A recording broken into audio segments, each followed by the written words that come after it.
Isn't that what they say on the British shows? Bollocks. Call everybody bollocks.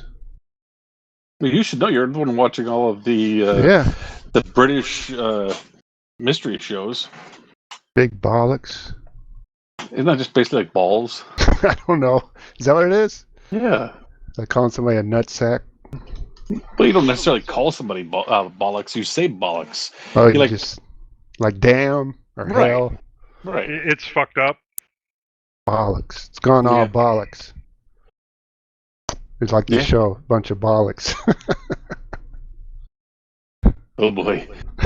When Danny learns a new word. Yeah, I got a new word. Bollocks.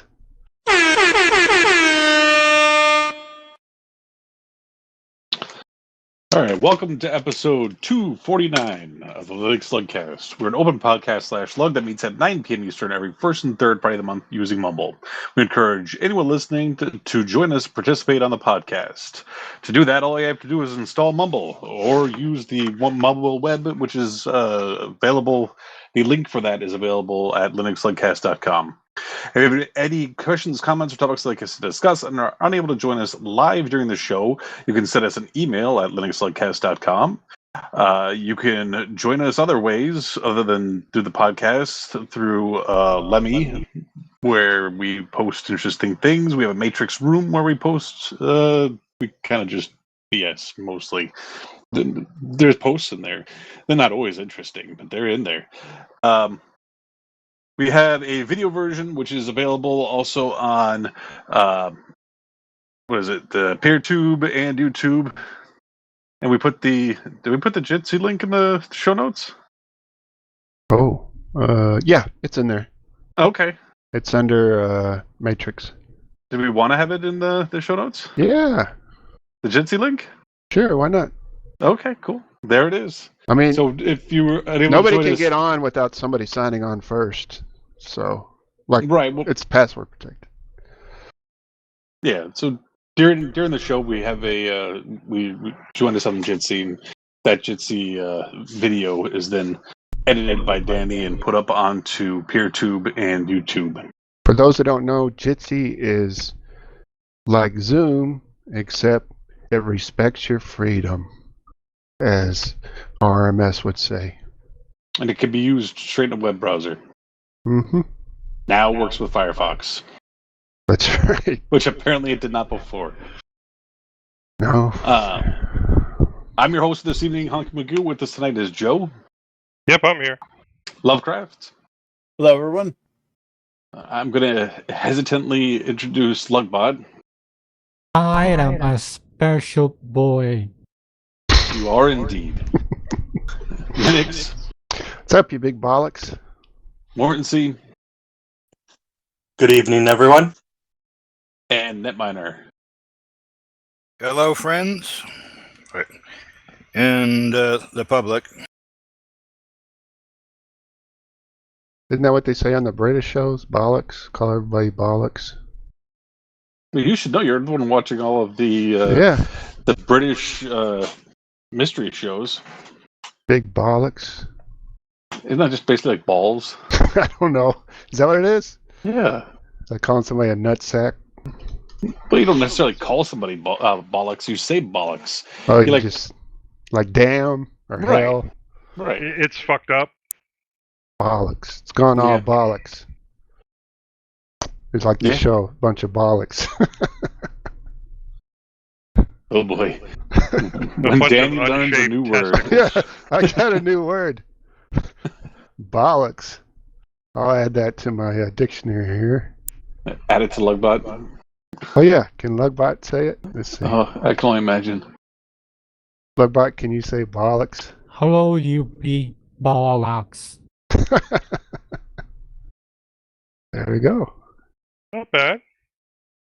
He's learning. Have you worked on Lugbot at all, or? Finish introducing. Well, I did turn up. I did. Miner's the last one. Who else are you looking for? Oh, okay. I wasn't paying attention. I did. I just wanted Danny to shut the hell up. What am I doing wrong? You're talking. Fine. I won't say anything else the whole show. Really? No. Awesome. I did find some settings for OpenCL, OpenGL. What is it called? Is it OpenCL? What is the open source DirectX? OpenCL. So I turned those on. It seems to be a little bit more responsive, but not much more. I think it's on a laptop, and it should be using a GPU, and I don't have a GPU in this laptop, except for the one that's built into the Intel CPU, so it's just tough on it. But I am using my little what is it called? Mini PC as my multimedia. So that's what I'm running Jitsi on and Mumble on.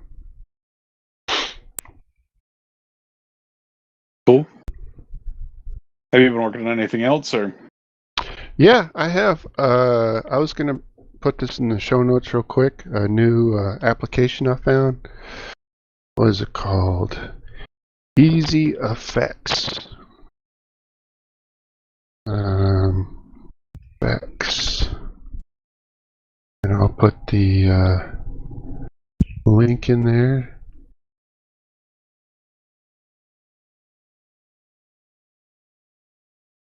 It's from developer WWMM. Everybody knows that guy. But of course. Yeah. Okay, there it is. So it's audio effects for any pipewire applications, and originally it was for Pulse Audio. It was called Pulse Effects, but it was renamed to EasyEffects whenever pipewire became native on a lot of distros. But it's got some really cool effects.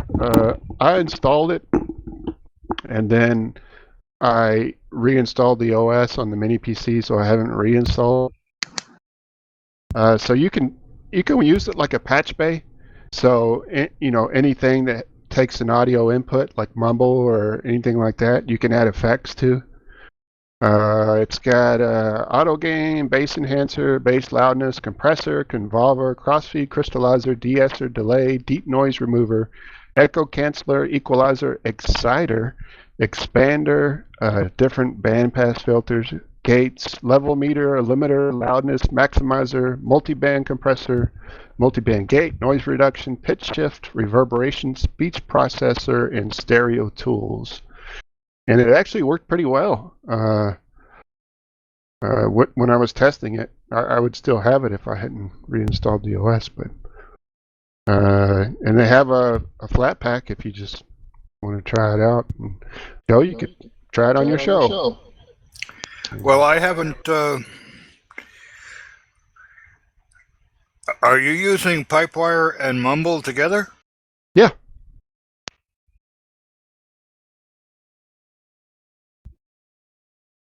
I think mine is still on Pulse. Yeah, I've been using Pipewire forever. But it's pretty cool. Like, you can set it up between mic and OBS, or you could put it between OBS and Mumble or whatever voice server you're using, or you could put it in between mic and Jitsi, or it's really flexible how you want to use it.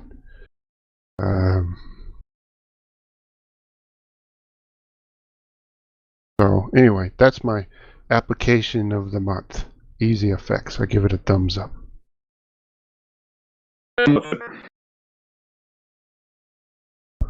What else I've been working on?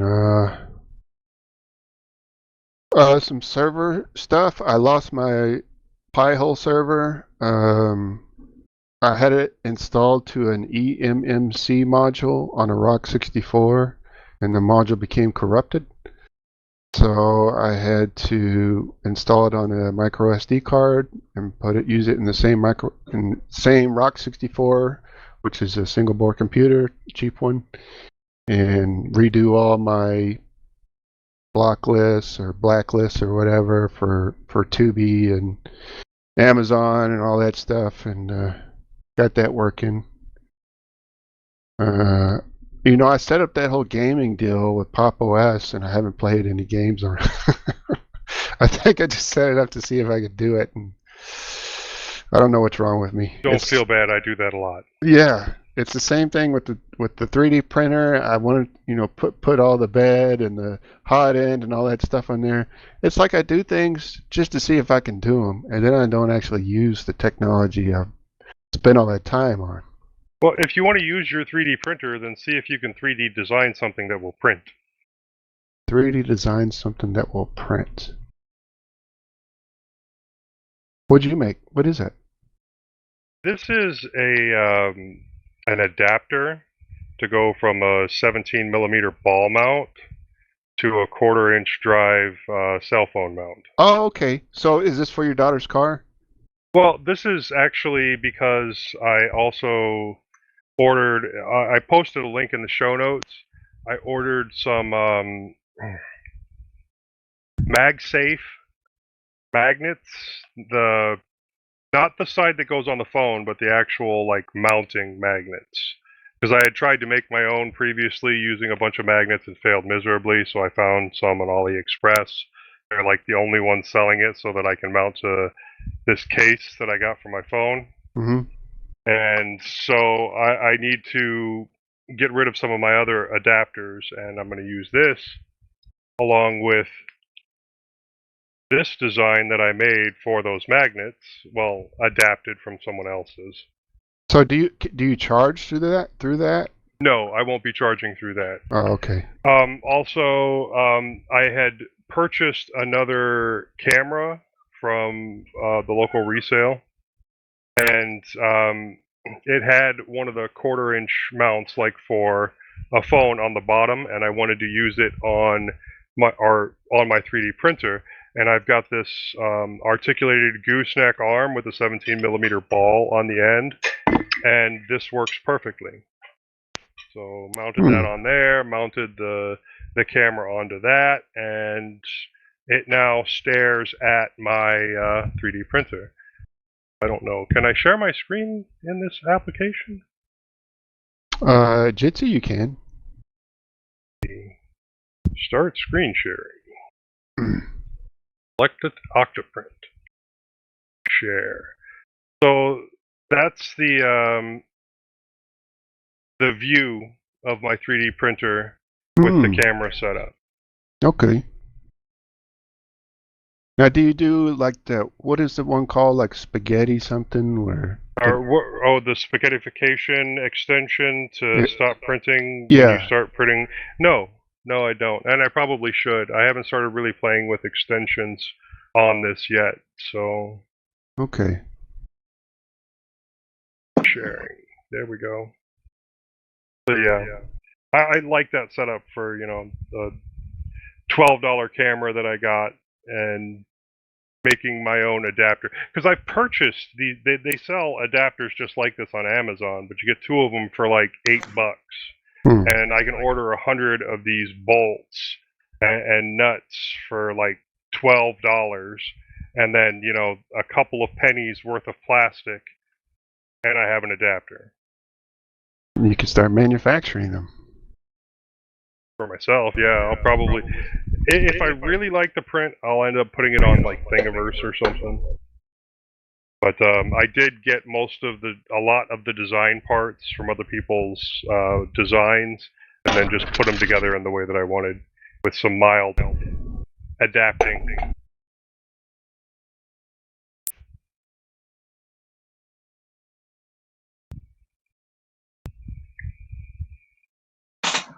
So, Danny, what did you use the EasyEffects for? So what did you do with it? Yeah, so I started, and then I was testing it with Mumble, and I used it for between the EasyEffect out goes to Mumble in. So you can choose, like, what does it say? Noise reduction. It tells you. Probably a gate. I thought they had a website, or maybe I'm just dumb. somewhere. Anyway, I was using it like I was using the patch bay. Like if you look at the top one there, the top image, it shows like Firefox and VLC media player and stuff, and so whatever audio application or any application that has audio, you can see it there from output. And then Pipewire on the right, anything that uses a Pipewire, that's using Pipewire in your system, you can run it to Pipewire. So I was going to use it with Mumble, and but with the problems I was having with this mini PC, I had to reinstall the OS Fedora. I didn't have time to reinstall EasyEffects before we started the show, so. Okay, yeah, and I see the list here of effects that are available. Yeah, it's pretty cool. There's a lot of stuff. It's Linux only, so. I may have to give this a try. Evidently, with my new microphone inside. See, I was thinking like that, Joe. Like if you have a mic or you have an audio, raspiness or any kind of artifacts in your audio that you want to clean up or whatever before. It's good enough that it's picking up the audio that's coming out of my headphones, even though I use closed-back headphones. Oh. So if I can cut that out, that would be a big plus. Mm-hmm.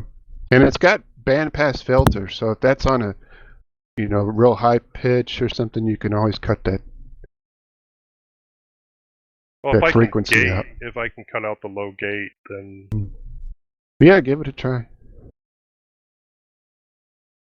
I didn't try some of the more there's a lot of effects I just didn't try on here. It's good. I wanted to get into like the speech processing, pitch shifting and stuff, but I didn't get to all that.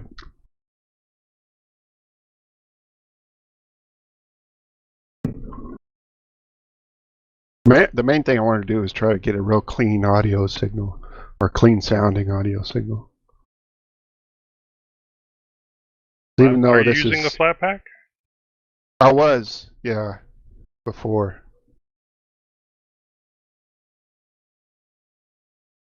That makes it easy. Yeah.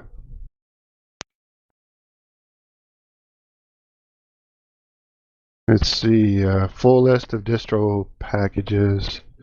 It has all the major distros have a package for it in their repos. Not seeing Mint on this list. Oh, really? He said major distros. Major. Well, you'd probably just Mint uses the Ubuntu repos, though, right? Yeah. So that's where it'd be. As long as it's not a snap. Debian 13. What's Debian 13?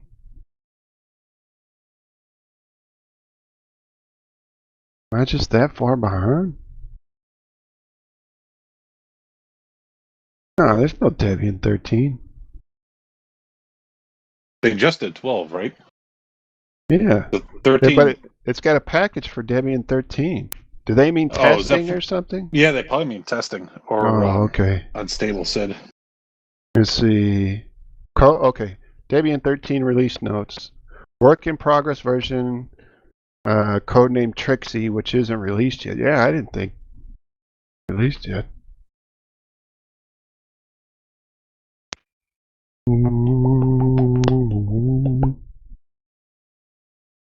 So, Netminer, what problems were you having? Did you say you were having problems with Pipewire and Mumble? No, I haven't used Pipewire. When setting up my Mumble, I've just gone back to Pulse Audio because I knew how to run that.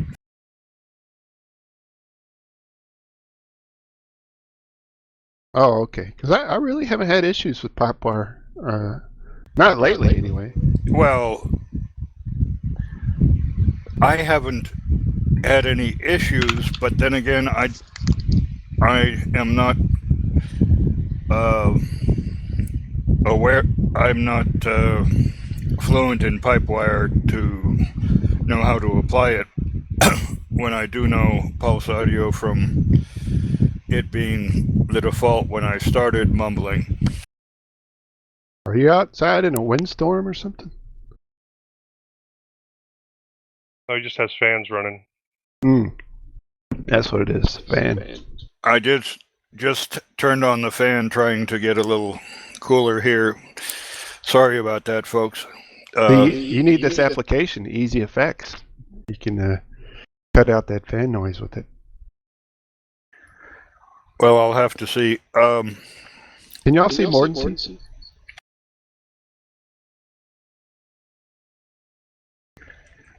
He's frozen. He looks frozen, yeah. Oh, there He's he goes. back. Huh.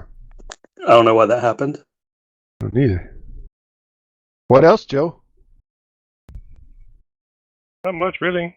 I mean, that converting that keyboard to Bluetooth, I thought I had all the parts, but the batteries that I have are either too large or too old, so I'm going to have to order another LiPo battery for it. What size does it take? An 80-20-40. Huh, I never heard of that. 2040, isn't that the Pico? Raspberry Pi Pico? RP 2040, I think they call it. Here, let me post another link in the show notes. There's an Amazon link.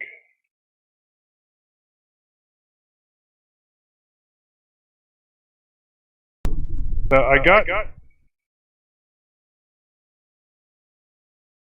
this EasyEffects loaded up, but it's not seeing any of my audio applications.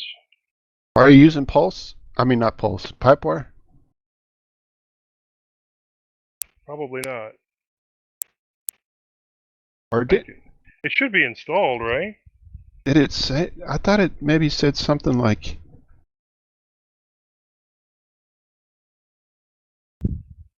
Okay, it says the application was formerly known as Pulse Effects, but was renamed to EasyEffects after it started to use GTK4 and GStreamer usage was replaced by native pipewire filters. Maybe it only works on pipewire.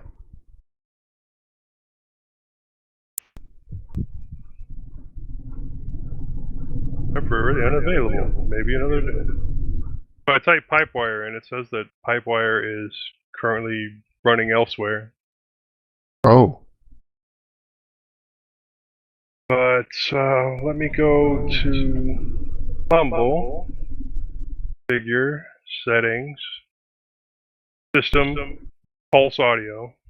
Pulse.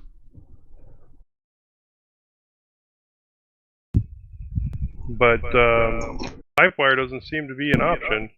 The only options are Pulse Audio, OSS, and ALSA. Are you on Mint? Yeah. Huh. Huh.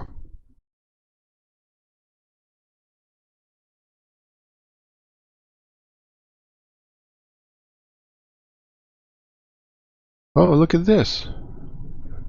I typed in Pipewire and Mint, and there's a Reddit thread that says, I'm a fan of Pipewire and audio enthusiast. I tend to use equalizer when I first arrived to Mint. Oh, okay.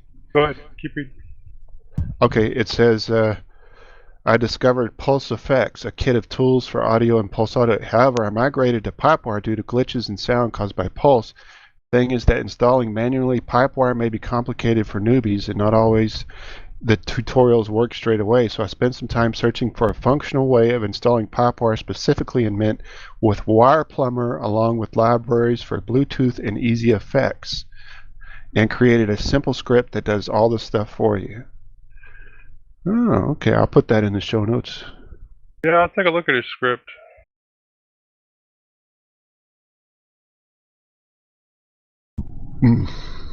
Remember to create a snapshot first. You have to restart your computer in order for Pipewire to fully enable. Remember to create a snapshot with time shift, just in case something goes horribly wrong.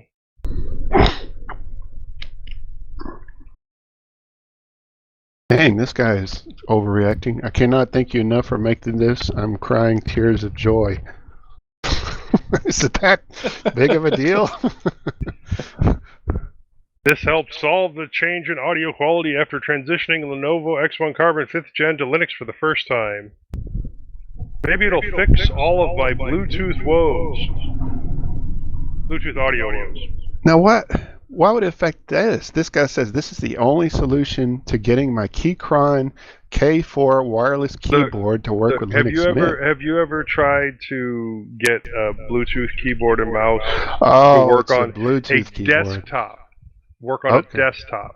No, I guess on my not. laptop, I have absolutely zero problem with a mouse disconnecting and reconnecting. But on a desktop, I have had so many issues with any kind of Bluetooth device staying connected. Yeah, I didn't think about it being a Bluetooth keyboard. I was just thinking USB.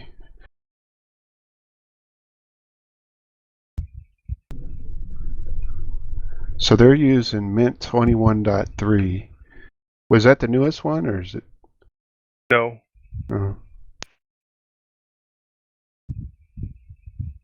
It says Linux Mint 22 will use Pipewire by default.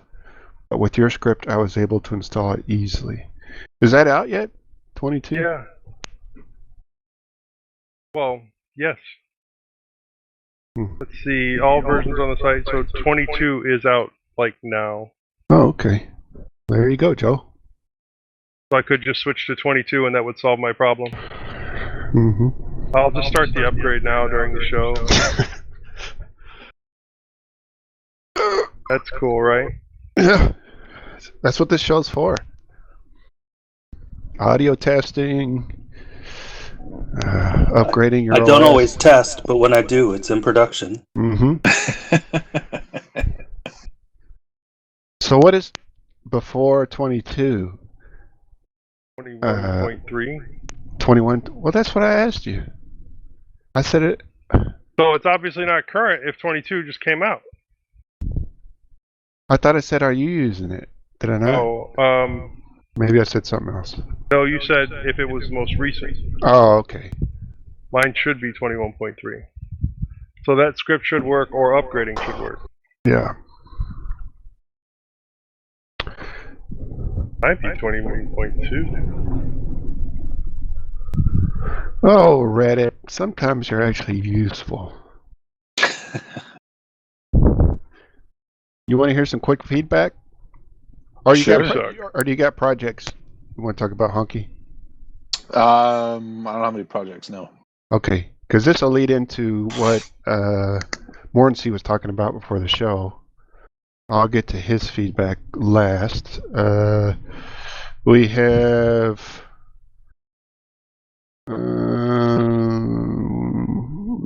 how do you see? I see I got comments on here. I don't know how to read them. Published comments. There's 3 comments here.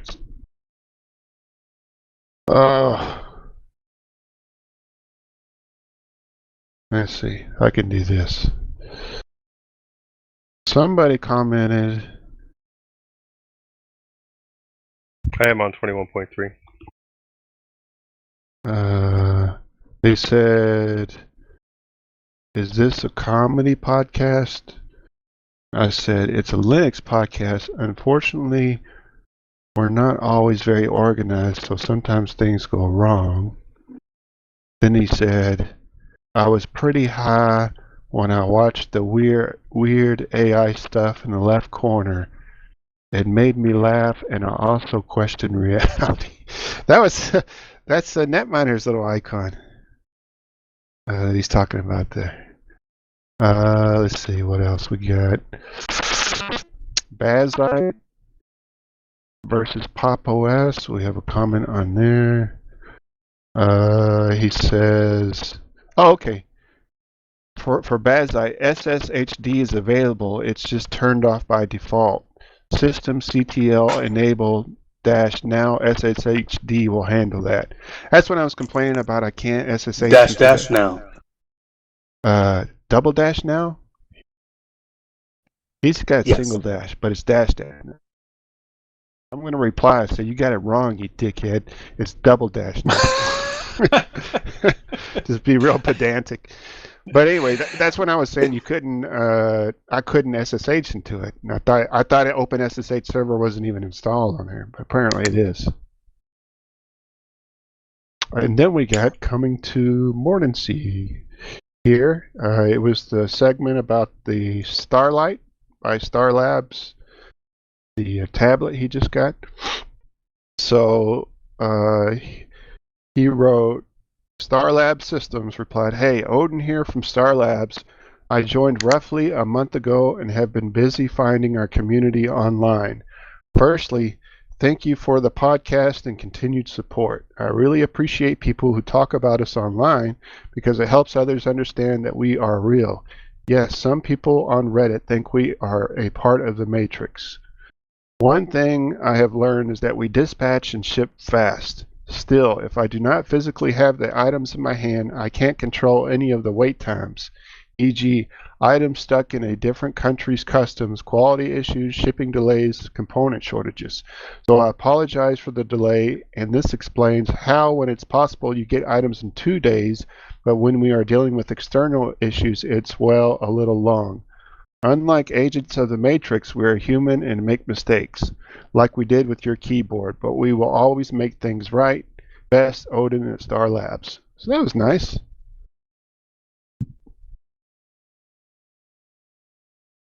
Oh, we lost somebody. Yeah, and I will say when they list that things are available, they have shipped them the same day, and they've arrived in 2 days from the UK. So you can vouch for that. I can vouch for that. And when I saw that the keyboard was in the wrong language, I tried using it, and then I was like, I just can't do this. When I sent a message to them, they just immediately shipped out another one. Nice. They're a good company. I took pictures of it. Yeah. And unlike every single other company, other than Think Penguin, which has also been very good, every other company I've dealt with has had vaporware that has never been produced, and I'm at a almost 3-year wait to get my money for those Linux phones. Yeah, that was a son of a bitch. Yeah, that's fucking horrible. I'm very upset about FX Tech. Make sure everybody hears that. FX Tech is a terrible company. They Blind, guarantee a cheating refund bastards. if you're unhappy. And I've waited for years for a refund for a Maybe product you that just they aren't unhappy still enough. are not shipping. Yeah, that's a good point. Are you unhappy enough? That's what Joe asked. I'm unhappy enough to travel anywhere in the U.S. to go knock on their door, but not to fly to the U.K. Well, we can say that Star Labs is not FX Tech. They seem to be They are not. upstanding company.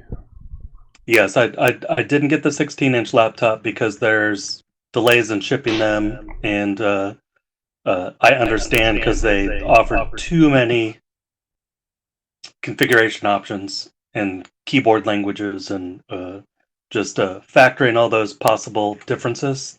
That's got to be a nightmare trying to get those shipped out. But the 14-inch laptop only had a couple options that you could change, and it came in, like I said, it arrived in 2 days. The tablet was delayed. It was supposed to, I think the estimate was 5 to 7 weeks, and it took, I think, 9 months, 9.5 months.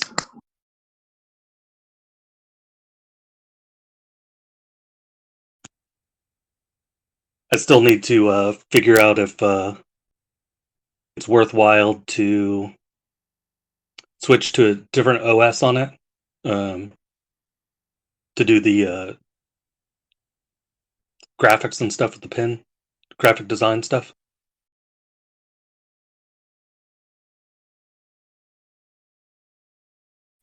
And you invited But I them also on have the a show, dock I for see. it. That'd be I awesome. did. Also, yeah. I hope. I hope he or somebody else would join. I think the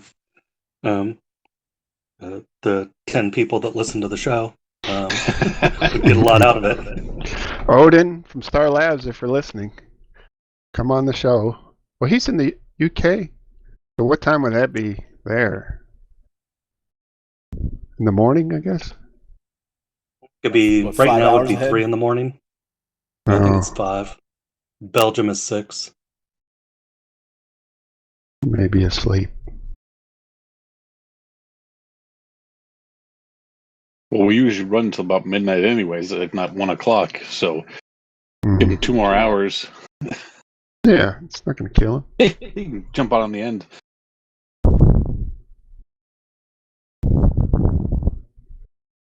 What about you, Mordancy? Any projects? Trying to get better at Vim. Trying to put together a tutorial for that. How I does was that go? actually thinking about Vim tutorial. I have lots of notes. I've been asking a couple people I know that use Vim day to day, who I've never talked about Vim with. If they can come up with a couple things that they do all the time. One of them copies from remote sessions to local sessions, like a remote file in Vim to a local file on their system. Oh, it's And synced? I was, pardon? Is it synced? No, like they SSH into a box and they're using Vim, and they'll yank part of the file and they'll paste it in to a file locally on their system. Uh-huh. I'm trying to get them to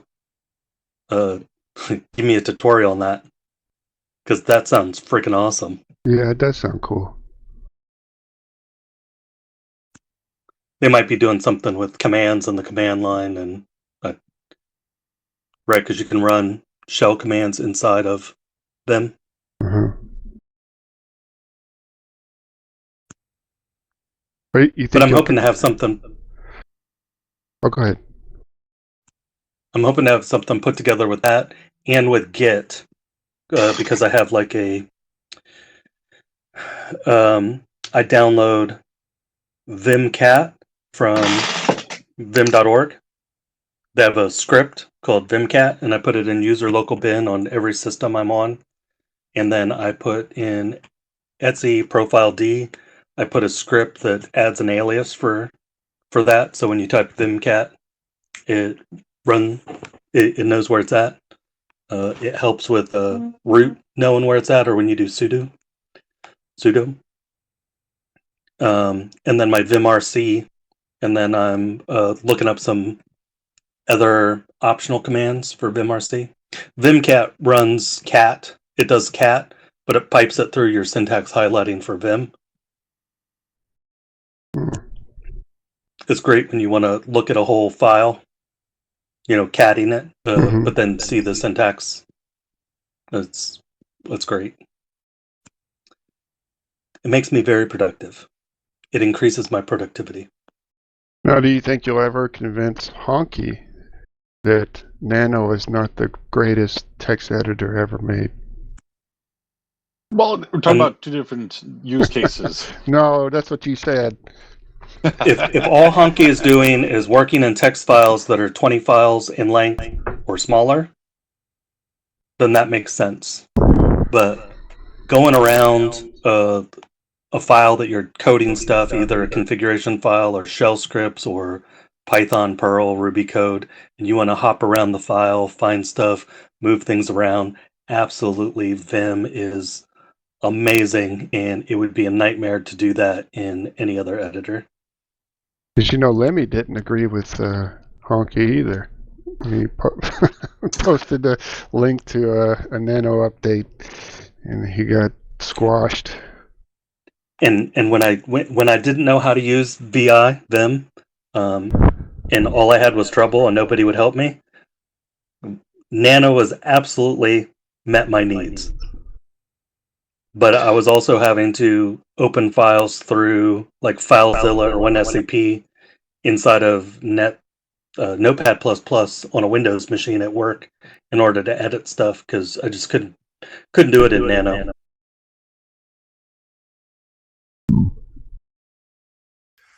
Yeah, I don't know whether I could jump to Vim. I have the book on VI, learning VI. The books didn't help me. It absolutely helped me having a list of things I needed to do in a text editor and asking somebody who would tell me how to do that. Once I got a couple basic things down, then I just learned something new almost every week. I've actually had to start using Vim for manually updating SSH keys at work. What? Why? Because what was available. Are you deleting keys out of the authorized keys file? That too, deleting and updating. And we don't use the standard location. The standard instructions won't do it.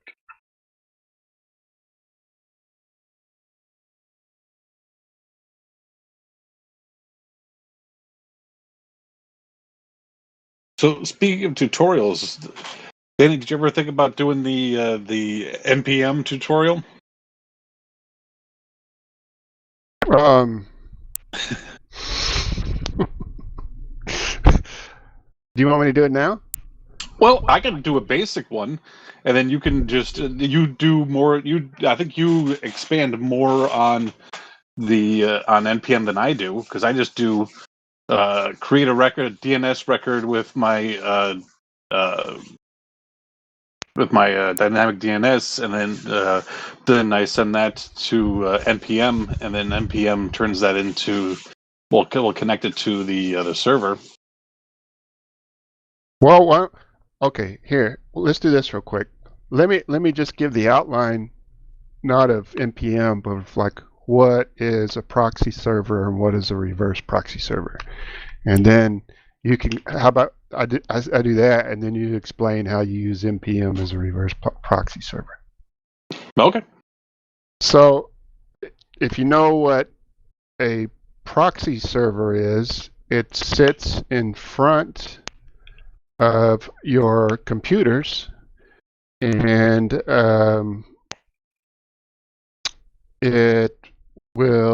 people often use it for like a firewall is a example of a regular forward proxy server, and you can block offensive websites, you can virus control, you can do all this kind of stuff.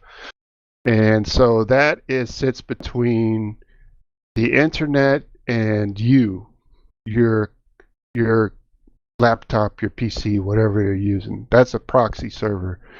And most routers can be considered proxy servers. So a reverse proxy server is going the other way.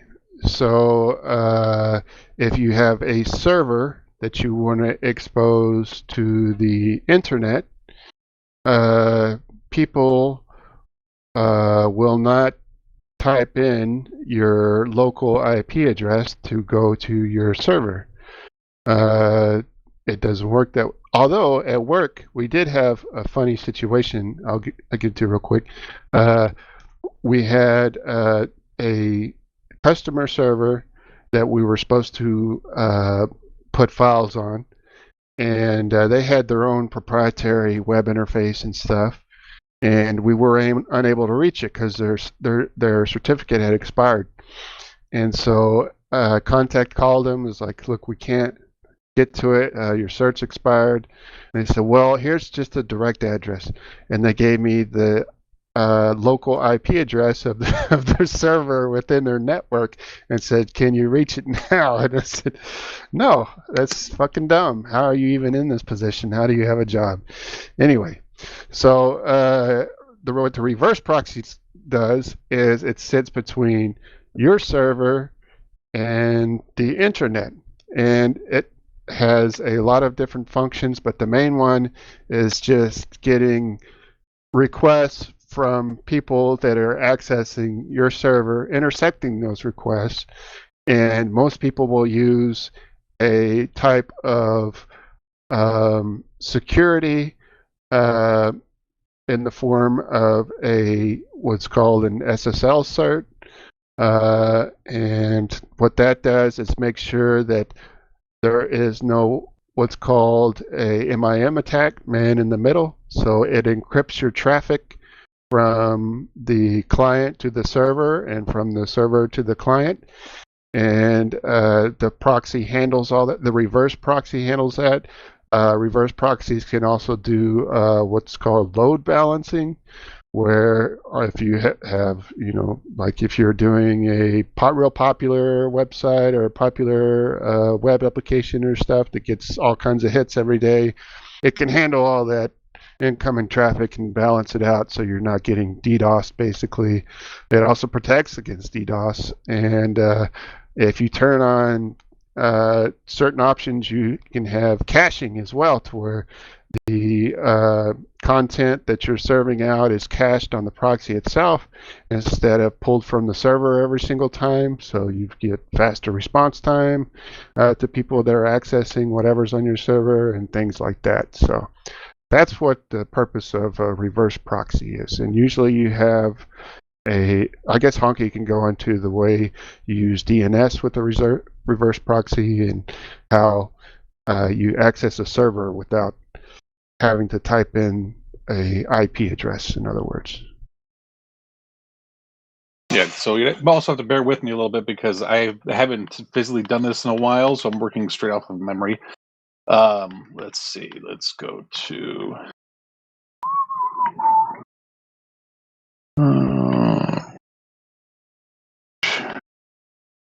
And I'll also add that there's lots of web servers you can use as a proxy, and Apache's popular, Nginx is popular, and what Honkey's going to talk about is it's basically kind of like a user interface for Nginx to use it as a web proxy. So I use DYNU DNS, and this is for lugcast.mywire.org, the same one I use for like the show notes and whatnot. So I go over to DNS records. You can see all the ones I've set up there. These are still from back when I was trying to do the email server. So I still have a AAA. There's my Nextcloud show notes and whatnot. So for this, I figured we'd set up like a for the Stable Diffusion. Because I have something running right now. So during the show, I actually got Stable Diffusion up and running, albeit probably temporarily. So we'll call it Diffusion. And for those that are just listening, Honkey has his DNS web interface open, and he's typing a domain name. I thought I was sharing my screen. Am I not sharing my screen? No, but I mean, some people don't watch it. It's a podcast. Right. Yeah, I forgot that. People. Some people just listen. Yeah, I forgot about it. It's an audio podcast as well. Yeah, so did I you know opened up that? the DNS. So in the node name part, I would put it in the name that I want to put in. So example would be like for the show notes, the link for the show notes would be shownotes.lugcast.mywire.org. But all I really got to put into here is just the first part of it. Whatever you put into into the first part, the node name should be the way it starts off. So I put in diffusion for Stable Diffusion. So to get there, I should just go to diffusion.lugcast.mywire.org, and then I put in it's going to be just a regular A record, and then I put in the IP address for basically my house. So hit add new record. And oh snap! No. Did I add too many records? I wonder if you already have it in there. What if I just have too many records? Oh, you're only allowed so many? Oh, maybe. I think it says you're limited to 4 per year unless you pay them money. Oh, okay. I had paid them at one point, and I can't get rid of the stream. So what Honkey's doing is creating a subdomain. Right. I can't get rid of those. I had these, but I don't look like I can get rid of any of these. Well, fuck balls. Why don't you just So, make just go in the npm interface and well, just make a new proxy host or something? Can you do that? make a new proxy host. I mean, No, do you have an A record that's not doesn't currently have a proxy host? I don't think so. I haven't done anything that way. I usually create it through this first, Okay. and then I would go into here, and then I would set it up. I mean, I can do go to like show notes and just add it. Basically, what you do to add it is just Here we go. put in the URL you created right there, and put it in as HTTP or Once you can go into what you put in the IP address of the server, the port you want it to go to, and then you can actually do this where you can get actually it's in here. Where so you set it up, but you can also get to the SSL, force SSL, and then get a Create let's a new encrypt. cert. Yeah. Yeah, it'll get a let's encrypt cert. So if you look under scheme right there, HTTP means the connection from his internal server to the proxy server is unencrypted. So that's fine. That's how most servers work. But this Nginx proxy manager allows you to create a SSL cert so that you will have an HTTPS connection. So when somebody connects to it from outside of the local network, it will be encrypted, and he's got force SSL on, so if they try to go to HTTP dot whatever, it will automatically redirect to HTTPS. I believe that's how it works. Yes, and with this, it also works that it uses Let's Encrypt, and it automatically renews the Let's Encrypt cert. Yeah, it's built in.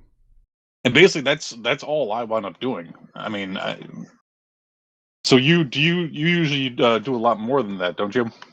Or you have in the past. You've had to in the past for other things. Yeah, so I did what before Google sold to Squarespace, because I was using Google DNS.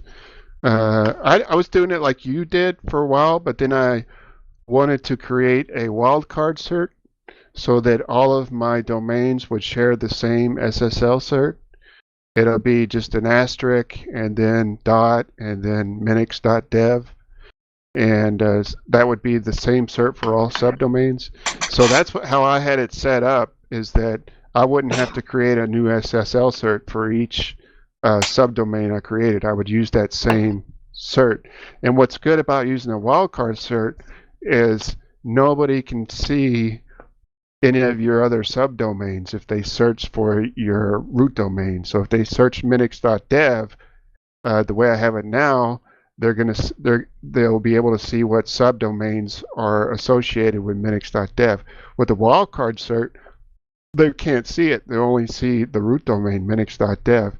But since Google sold to Squarespace, they got rid of wildcard certs unless you paid for the extended service with Squarespace. And so now what I'm going to do is switch to Cloudflare and get back my wildcard cert, and then that's what I'm going to do. Mordancy's got it. That's one of the reasons why I switched all my cloud stuff to Cloudflare. Yeah. We have Nginx Proxy Manager running on the Lugcast Lab server. So anybody who wants a sign-on to that to manage containers you're building, we can do that. We just need to... I'm going to be wiping out the server and rebuilding it at some point, because everybody has sudo rights that's on it right now. But I should be able to create backups of the Nginx Proxy Manager so it can be put back on the server. And as long as there's containers that anybody builds as long as they're put into a Git repo, preferably our Lugcast Git repo when I build it. Then we'll be able to have everything backed up, redeploy, and push everything back out seamlessly in an enterprise manner and prove that we know what we're doing.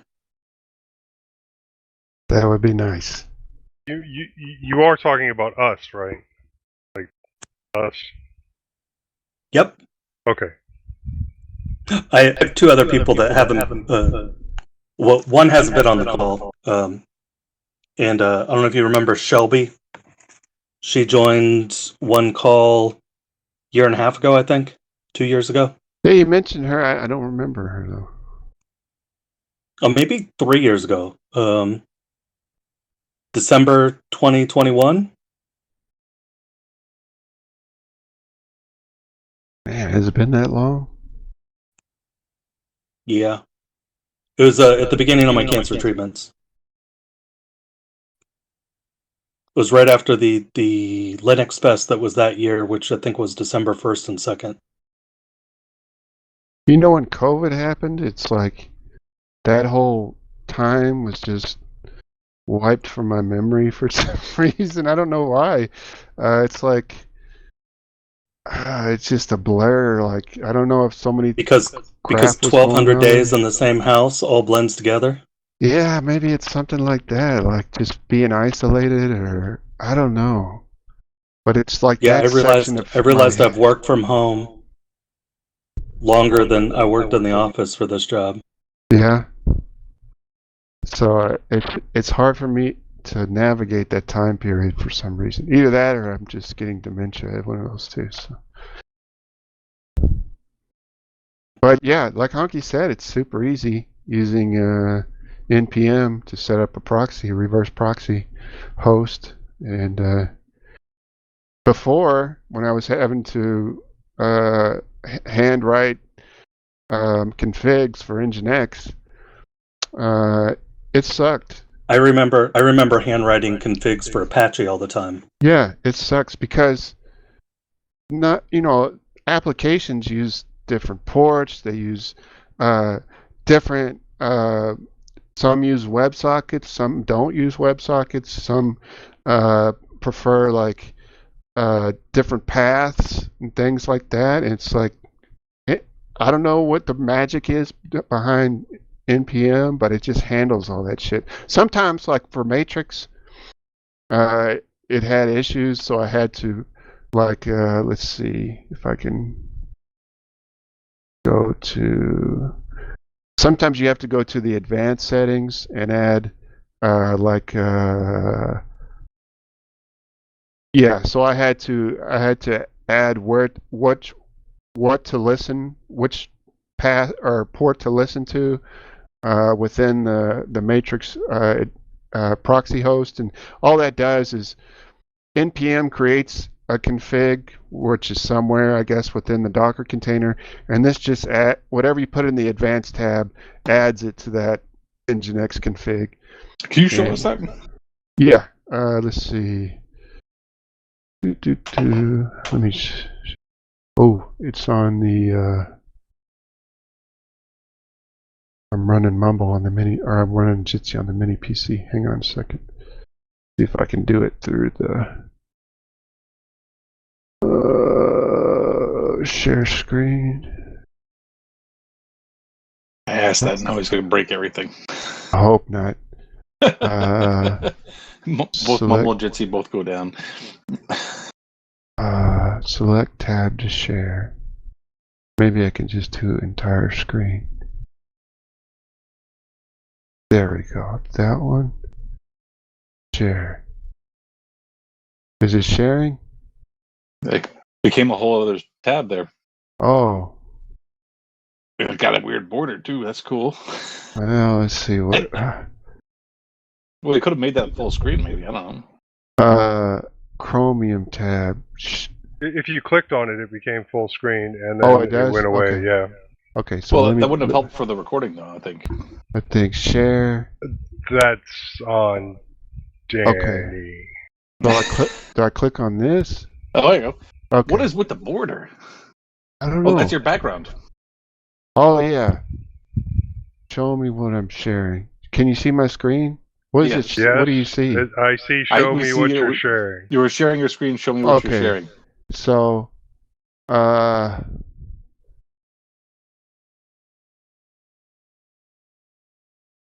don't have anything saved on this computer because I just reinstalled the. Oh shit! No, that's not. I'm gonna have to log into.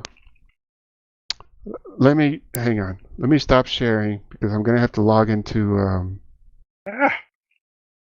What do you see now? Just It's got huge. Okay. let me because I gotta log into my password vault. What's it called? Bitwarden.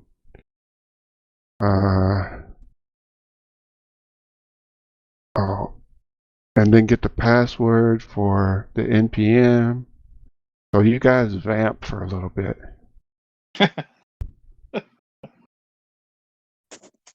Yeah, so we have NPM set up for Lugcast Lab. So if anybody wants to start doing some Docker instances of whatever, I will make myself available whenever anybody wants to work on something. I'll set up keys on the server. If people need to SSH in, and Nginx Proxy Manager takes a email account and password, and I can load that for anybody. And it already has the star, the wildcard certificate loaded through Cloudflare.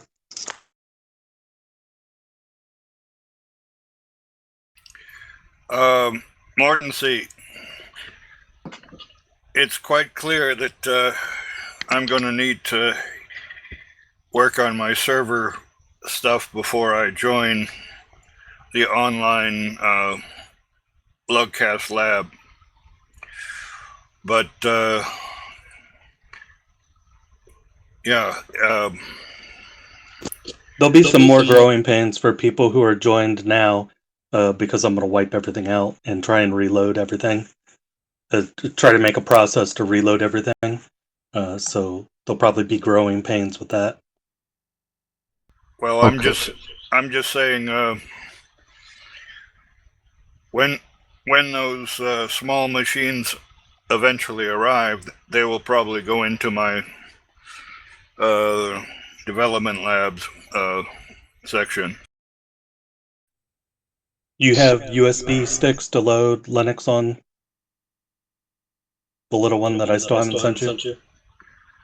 I have USB sticks. I have SD cards. What I have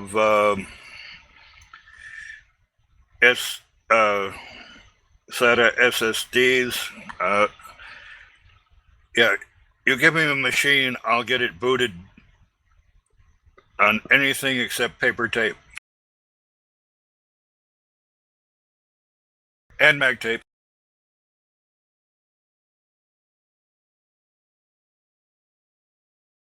Okay, can you see NPM? Yep. All right. So this is for Yes, Matrix. and it's beautiful. I mean, maybe you want to use this as your avatar before in the show. I could do that, yeah. So you'll see matrix.minix.dev.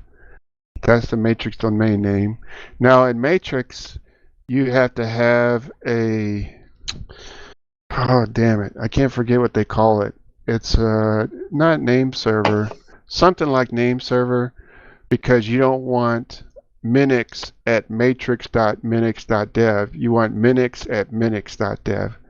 So to set that up, there's a couple of things you have to do. First, you have to point it here. If you look in the advanced tab, I have it listening on port 8448, and make sure that you are encrypted. So it's using SSL HTTP to default server, and then I've got the same thing under here, but it's just got a double colon, listen double colon, then the same thing. Now, if I go to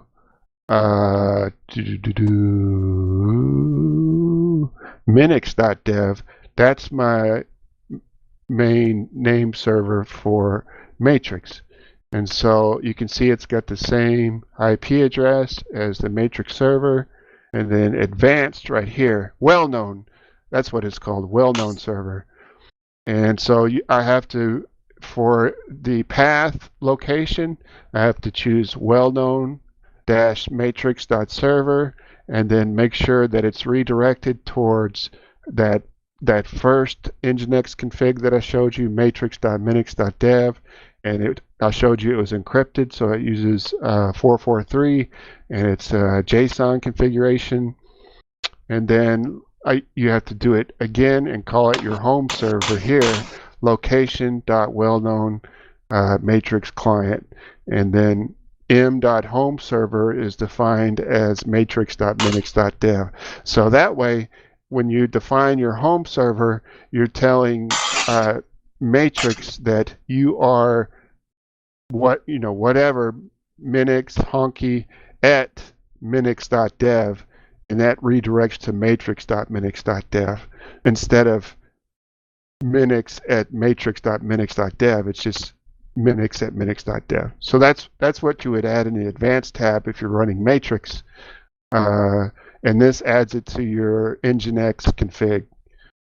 And so what I did is I had all this manually configured in the Nginx configuration, and that worked fine. But when I moved to NPM, it broke Matrix. I was trying to figure out why, and then I realized that the home server, the well-known address, was not automatically configured by NPM.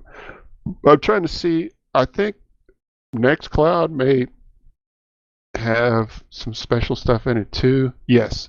So for Nextcloud, there are some issues with iPhone users and Apple users accessing Nextcloud links that I send them.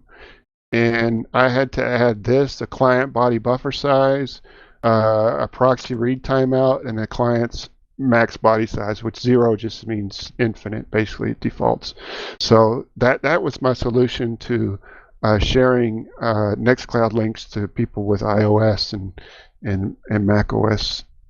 I don't know if there's anything else I had to do. There may be, but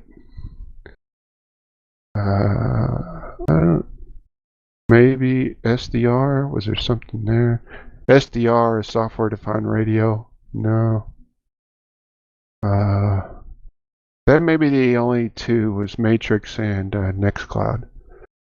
So anyway, that's what that looks like. So if you ever have to go into what do you call it? If you're ever having issues that Nginx proxy manager can't automatically configure, then that is what you do. Is you add manually to the advanced tab, and that's how that's configured. Very cool. So I'm accessing this computer through KRDC, which is the KDE default VNC client. So I don't have to set up a whole nother mouse and keyboard for the mini PC that's running Jitsi and Mumble. And it's actually working pretty well. Let's see. Well, I don't want to show you the client because that has a password in it used to connect. But the client is called, the server is called KRFB, and I run that on the mini PC. And then on my laptop here, I'm running KRDC, and these are both native KDE applications that just come with KDE. So you don't have to install Tiger VNC or any of that stuff if you want to VNC to another server or to another computer or whatever. So there you go.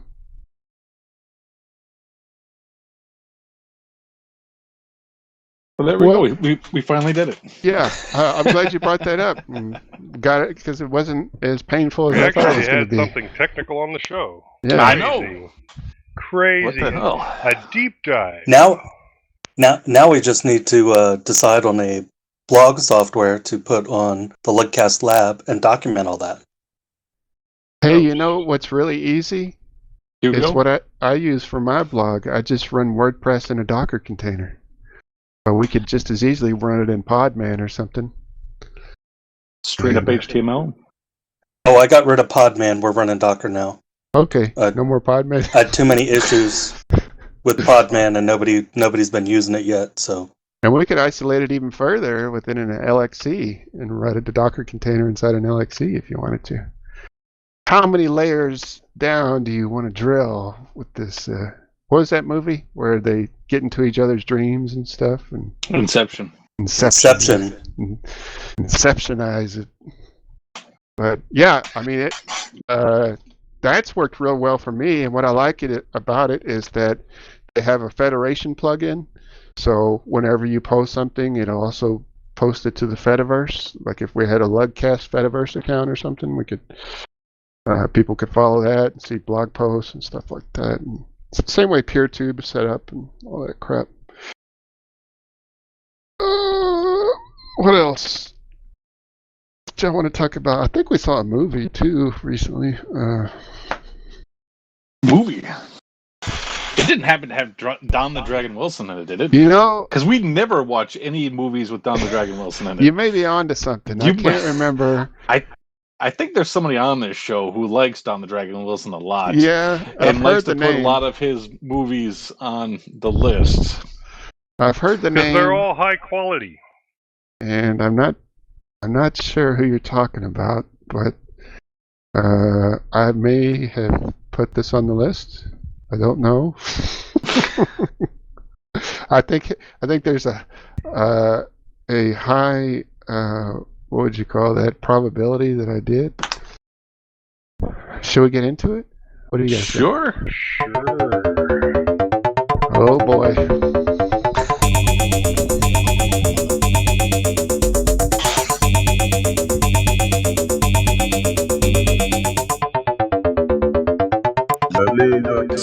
LinuxLUGcast.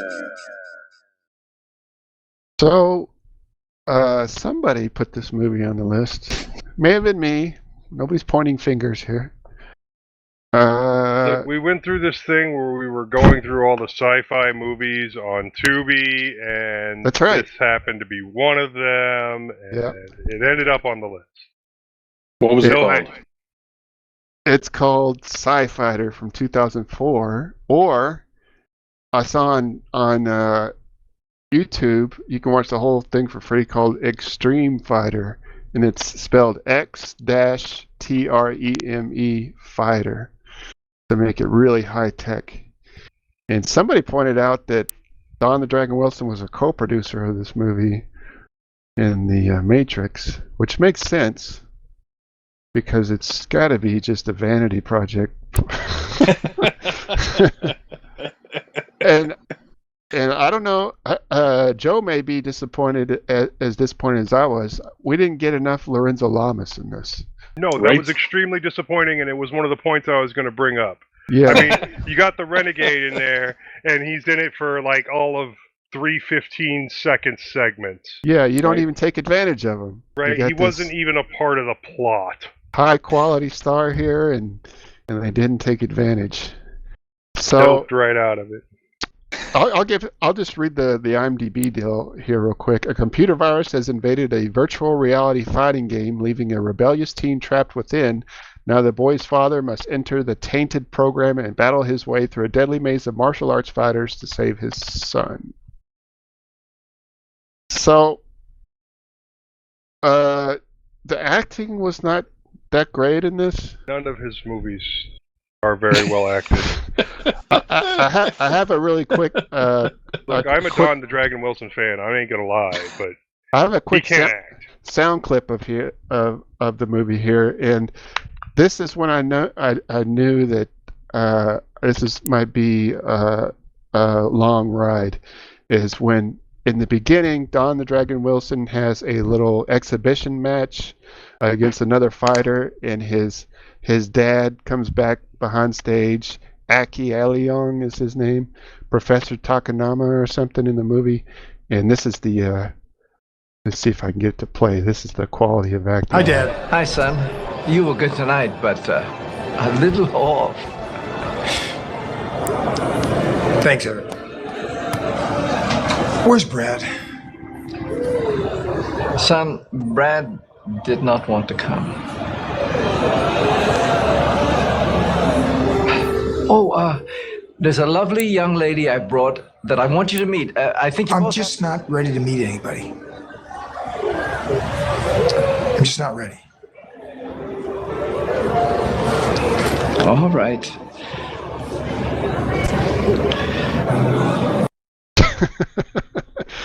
As you can hear, it doesn't get much better than this. The movie was slightly better at 2x.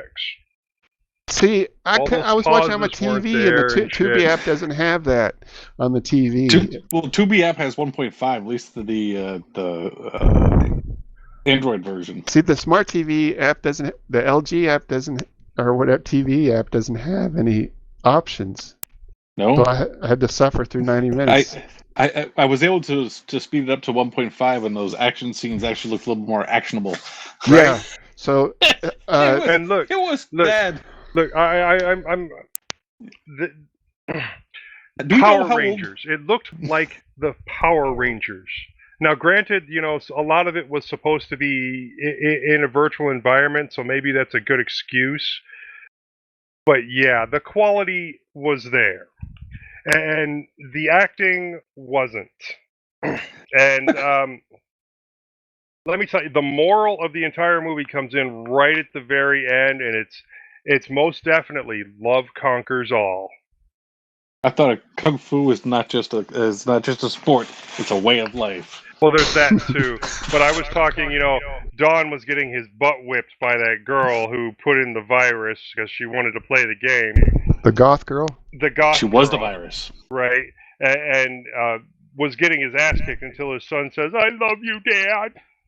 And then all of a sudden he gets the last dragon like light coming out of his arms, ass whipping power. Oh, that's the movie I was trying to think of, The Last Dragon. That's exactly what it reminded me of. So let me give a quick rundown on this movie real quick.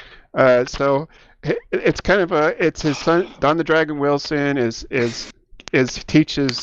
They don't even say what martial art he's teaching, do they? The he only has a thing they dojo. mentioned was kung fu, Yeah. but he fought like all different types of martial arts. I mean, there was jujitsu, there was kung fu, there was you name it. It was in there.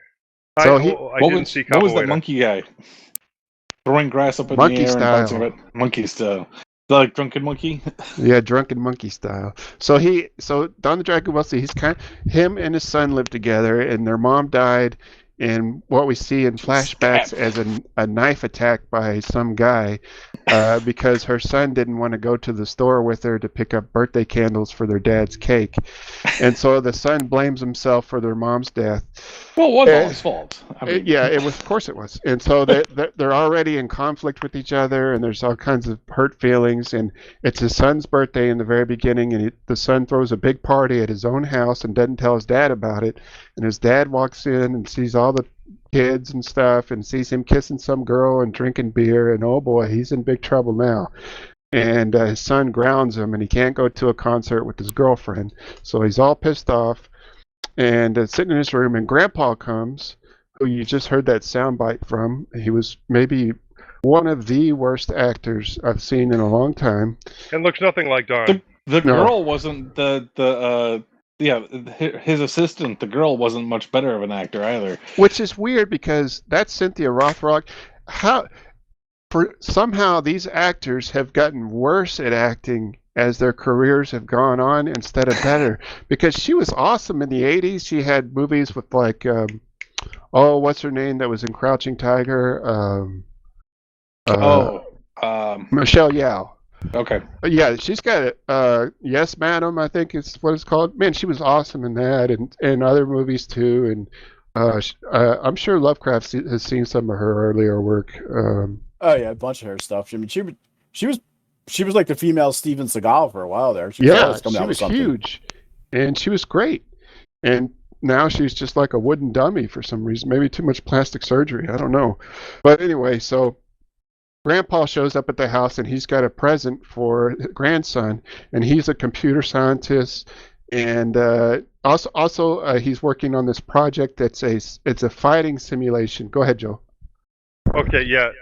The VR stuff that he brought to the kids' house is literally bike helmets and a GameCube. And I'm telling you, that But the was the bike helmets have greatest lights, GameCube all right? I've ever seen. And they used heat set inserts on the side of it to put in like audio jacks and crap on the side of the bike helmet. And Lovecraft, weren't you keeping track of the technology in this movie? Yeah. I there was a couple of Power Mac G4s in the lab.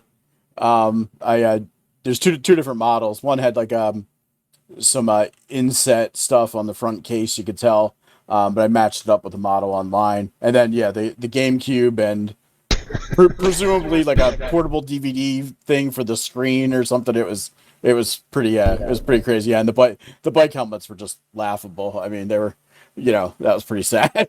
Yeah, the VR helmets are literally bicycle helmets that they've glued lights and shit to, and some kind of visor that comes down on the bottom. You're not fooling anybody with this stuff. Everybody knows what a bicycle helmet is. Like, you could at least create an original helmet that people wouldn't know what it is. It's crazy. So they put on these helmets, and Don the Dragon Wilson and his son, Brad, and they're in this fighting simulator, which Lorenzo Lamas had been helping the grandpa test out in the computer lab as a way to navigate hostage situations or something. And it was supposed to be for police officer training. Right, police training. Yep. And so the grandpa thought this would be fun to bring over just to play with, a police training tool to put on his grandson's head. So they step into I gave it to him, I thought. Oh, did he give it to him? Okay. Yeah, it was his gift. It was a present. So they put on the helmets, and now they're in a fighting game, and they go, and there's some green grid lines and stuff when you step into the virtual reality world. And then, like Virtuosity, it looks like you're in just normal reality, and they have to fight a karate guy and stuff. And what happens between that and when they put on the helmets the second time? Because I don't remember. That's kind of lost to me. Not much happened. I mean, it actually hurt Don when he got hit in the face. Oh, that's right. He said you need to fix this thing. Yeah, you need to fix this thing, and there's supposed to be filters to prevent that. And then Grandpa went in and did some readings and saw that there was something a little jank going on. Where'd the virus come from? It doesn't say that I saw. Magic. Yeah, I mean, he leaves, and then the boy jumps back on without permission in the middle of the night because rebellious teen. He was angry. Yeah. And gets stuck. And so, the boy wants to play the game even though his dad told him not to. He goes down in the living room, puts on the helmet, and the virus takes hold. And it's in the game, and it's I think the grandpa said the virus is corrupting the game or something like that. It's not working the way it's supposed to. And the plug gets pulled out of the wall, and it says it's on backup power. So they've got a limited time to get the son out of the game, because when they try to touch the helmet, it has electricity that comes out of it and shocks them. Were they not able to touch the plug to put it back in? I don't know. They didn't try. I don't know. It's on backup power. All right, so just plug it back in, man. It's about that far from the outlet. It didn't go that far. You could see the plug in the outlet. Well, yeah, it was at the laying same right time. in front of the outlet. So the premise is they have a limited time before the power runs out to get the son out of the game. And if you die in the game, yeah, I guess they don't even say, but I'm guessing you die in real life or something. But they implied it. So Don the Dragon puts on the helmet to go into the game and get his son. You have to go all the way through to the end to get you both out. And he has to fight, Of course you do. like y'all said before, all different kinds of martial artists with different styles, jujitsu. Which the jujitsu one was weird. He shows up on a beach with bikini babes, and then is that one of the Gracies? Because I think I saw Gracie Jiu-Jitsu on the back of his gi. I think that was on his gi, but I couldn't tell you. But no, the kiss was weird. Which one? The kiss that knocks him out. Oh yeah, that's right. The... Where did he go? He went back to see the dragon, which was the white dragon, which was Cynthia Rocthrock, which was right, the assistant. a replication of the girl that was on the outside. Yeah. And so, so she's actually she could do martial arts. Oh, she's awesome. Yeah, she's really. Good. Oh yeah, definitely. Because what she did in that looked like they just took somebody like off the street and like, all right, you kick your legs a little bit. There you go. All right. That's what I don't understand. We're gonna swing you. We're gonna these arm things that make it look like you're doing Tai Chi. Swing. Yeah, wave your arms about and kick your legs. All right, there you go. I thought she was just some like noob or novice or just like I said, somebody they grabbed off the street and told to kick her legs around. No, she is. At the end of awesome. the movie, in the credits, they listed everyone's martial arts credits with their name and stuff. She was like the woman's form champion or something like that, and they had everybody else's stats in there too. How old was Don the Dragon Wilson in this movie? Yeah, I'd like to know too. He's was 70s? He's 69 right now. Right now he's 69? Right now he's 69. When did they make that movie? 06. So really? 18 years ago. Yeah. So he was our age. He looks rough. He looked 60. He did look moved 60. Slow. he was like, I put a link to one of Cynthia Rothrock's kind of notable fight scenes from back in the 80s in the show notes. Whenever you get a chance, you should check that out. It's from a movie called Righting Wrongs. It's the Hong Kong action movie. It's awesome. But anyway, so he has to go through all these different fighters. They had the monkey-style fighter. This movie, I think teen boys or young boys, it was made for like young boys or something. Do you guys think so? Well, it did have girls in bikinis in it and girls in leather in it, so maybe? Not a lot, though. And fighting. Yeah, not much. It seemed like crappy fighting. It had no gratuitous nudity, so no. I don't know what made me think it's for young for. boys. Yeah, and look, it was PG-13. Tell me 13-year-old boys don't like a quick gratuitous nudity. But they do. I just think it was specifically made for young boys, Like this seems like... No, the movie Sidekicks, that was made for young boys. Well, yeah, that too. Maybe this was Don the Dragon Wilson's attempt at a young boy movie. I don't know. Because his son was the protagonist in a lot of this, He's a kind of a teenage kid. This isn't any different than what was the other one when he went inside the game, like the Virtuosity Wannabe? Virtual Fighter or something? Virtual Combat. Virtual Combat, that's it. Yeah. This wasn't as mature as that one, I don't think. Because remember they had the sex games and all that, and then the dominatrix and stuff in that one. And the this stuff that didn't was have implied? No. They kind of did.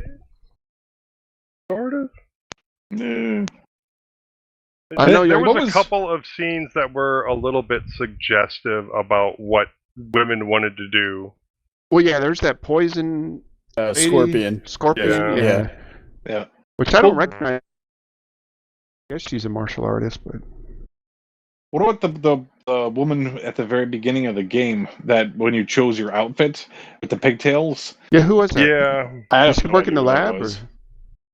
No idea, but that was very odd. I thought maybe she worked in the lab. Yeah, she gave him a superhero suit costume. Yeah. Looked like a and he dumbass. was just like, no. So it did look pretty dumb. They have to go through... Just that character was weird. They go through this entire gauntlet, and towards the end, you think that they're home free because they beat this demon guy that has a mohawk made out of horns, and they finally defeat him, and they're happy to be father and son again, and the son walks through the portal, and he's back in the real world, but Don the Dragon Wilson is still in the virtual reality, and it turns out that the final boss is actually the computer virus. who he has to fight to leave. And the final boss, the previous final boss before the actual final boss, gets up and tries to fight her, and he was okay against Don and his son, but he just gets stomped by that girl. Yeah, and he tells Don, why they make this into a touching moment is beyond me. When he says, "I thought you were the virus," and Don almost starts crying and closes his eyes with his hand and stuff. Yeah. This guy just tried to whoop your ass. He's not even a real person. He's a program, and you're just about to start crying for him, which is crazy. Yeah, so anyway, he's a very emotional guy, all right? Yeah. Should we spoil a man anything? in touch all with his feelings. emotions just come out in his acting so much. Acting. This is one of the worst Don the Dragon acting performances I've ever seen. He dialed this one in. What would you consider that's best? saying a lot coming from him. Because he didn't even look like he put in any effort into his any kind of emotion. He rarely looks like he put in any kind of He looks like emotion he's in anything. 80. You have to admit, isn't this much worse as far as acting goes than some of the other movies we've seen from him? Look, What do you think was his best? Bloodfist. That one that had the guy coming after him the whole movie that was a Terminator. Cybertracker. Cybertracker, yeah. I like that one. Okay, no, I think his best movie was probably Bloodfist. I mean, they did turn it into an 8-movie arc. No, but I mean, ones that we've watched. Oh, of the ones that we watched, yeah, Cybertracker was definitely better than Virtual Combat. Yeah. Have we only seen 3 of his movies? Those are the only ones I can think of. Was there a Cybertracker 2? There is a Cybertracker 2. Did we watch it? No, it was the one that came up on the list, but then we didn't watch it because we hadn't watched the first Cybertracker yet, so we switched it. Oh. So, let's see. So anyway, the end is, like Joe said in the beginning, love will conquer all, as not only his son loves him, but now Cynthia Rocthrock loves him. And she plays a part in the game as a dragon lady, I think he calls the white dragon or something like that. And she kisses him, and that gives him her computer power to get out of the game, and the portal opens, and he's alive. So.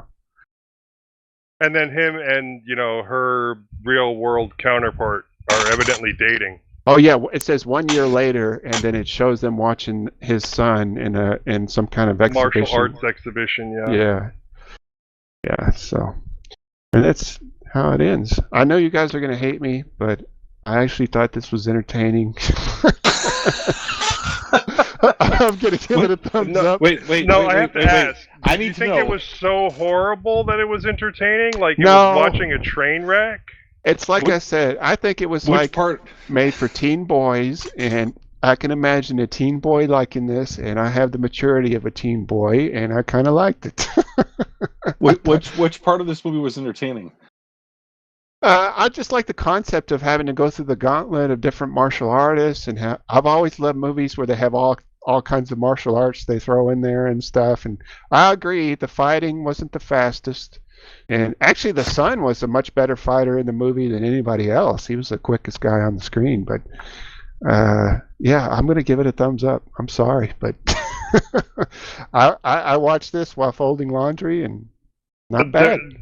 There was just too much that you were supposed to take on faith. I mean, too much of the story was just accept this because. Oh, you know who picked this? Mordancy. Because he said he always put the IMDb link in the title. And this has the IMDb link in the title on the list. Mid to nothing, Mordancy. Mid to nothing. Well, I would think that folding laundry was probably more entertaining than the movie. By the way, you can watch the whole thing for free on YouTube too, Netminer, if you want to. You can. I'm pretty sure I added the link during the last show. Oh, okay. So, Joe, what was your score? Thumbs up for me. All right, there we go. Thumbs down. Thumbs down. Nobody? Nah, I'm gonna have to go thumbs down on this one. Oh, okay. Well, I can't say I one don't other thing understand. about it. Somebody did ask what martial art it was. I noticed that some of the kids had the letters IFCKF.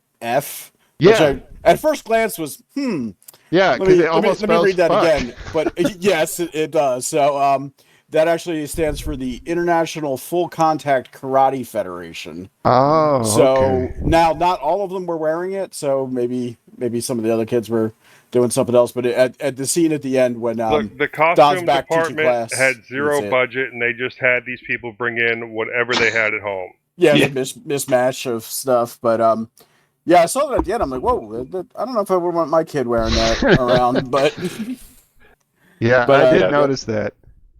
The martial arts wasn't believable. The tech wasn't believable. I know I'm in the minority. The best thing was the GameCube. Did Don the Dragon Wilson have a stroke before the movie? During the movie? Because he was he kind of shuffled along, just kind of like. He does team up with Cynthia Rocthrock again in the 2015 movie called The Martial Arts Kid. If anyone wants to see them perform together again, I don't think so. At least not in the. I mean, I would like to see him in the 90s and 80s where he belongs. I think once you get past that era, from what I've seen, if this movie is an indication, then he just kind of mails it in, basically. Yeah, I'm looking at some of the photos from this other movie on IMDb, and it's like looks like the kid is doing most of the fighting, but Don the Dragon Wilson does stand next to a guy who looks like he's from Milli Vanilli, and it's mostly kids though. By the way, what did you guys think about the music in this? That song that they made specifically for this, called Trust or whatever. Oh yes, Trust is the glue or something like that. Yeah, definitely pick up the soundtrack to this movie. Yes. Did you notice that that cringy hip hop song they had during the boy's birthday about shake what your mama gave you? Yeah, shake what your mama. Yeah, right in with the breakdancing scene. Yeah, that was great. Oh man, that was something else. I did add Sci-Fighters to the list. That's a completely different movie from '96 with Roddy Piper. So that one's probably going to be better than this. Did you check to see whether there was any tech? Oh, is that a prerequisite? Yeah. Does it meet the prerequisite of there being actual tech in it? Well, let me see. The write-up of the movie needs to suggest that there's tech in it, and then we need to find out that no, it's not even tech adjacent. It's full of demons. No. This one, I guess I'll have to take it off. It doesn't have any tech in it. It was a scientific gem cube that controlled Psycho Gorman. That was a tech movie. The movie we watched was a tech movie. I mean, it's all virtual reality and Game Cubes and Mac Minis and stuff like that, or G4s or whatever. But this Sci-Fighters it says a police detective, Roddy Piper, searches for Adrian Dunn, his ex-partner, played by Billy Drago, who murdered his wife. Dunn has escaped from prison on the moon and returned to Earth with an alien virus. Not a tech movie. I'll have to take it off. But I'm going to watch this anyway. Myself. Honkey, we have some more good news. The heat warning has been extended till 7 p.m. Saturday. Awesome. Yeah, our heat warning simply doesn't end. See, I'm lucky that I live on a man-made island, so I get a little bit of a breeze. It's not as bad, but it's still, the humidity has been absolutely horrible. Joe, there's a reason why if I owned Texas in hell, the guy says I would live in hell and rent out Texas. I cannot disagree with that statement. It is completely factual. Oh, we need to pick the Next movie, right? Let's see here. We need to grow that list some too. That's how we get all these awesome epic movies on there. Yeah. I still say that should be one of our projects, is building a single page that items can be entered in, linked to IMDb, and it track the ratings and what has and hasn't been watched and reviewed. Let's see. Should we also throw in the Rotten Tomatoes score if there is one? Sure. You have access to the list, Netminer. Whatever you want to do, you can. It's public list. Yeah, I don't want to go back through the list and add stuff like that again to have it wiped out. It won't, I promise. That's what you said the last time. It is what I said the last time. Actually, this movie reinforces my standard practice of not watching the movie. I enjoyed it. Kind of. It was better than Bikini Hackers. Talk about a That's not a high bar. Unless it's in Death Valley at noon, that's a low bar. Oh, yeah, I know Minnix, but then we know your significant other is a cat. Mm-hmm. He's right here. Think so. Yeah, he's sleeping on the bed. And a male cat at that? Yep. Buster. Well, friends, because I'm not beating up on Minnix, at least he's got a significant other. I don't even have a cat. Let's see. Okay, you guys ready? No. Let me fire up the old... This is the movie picker.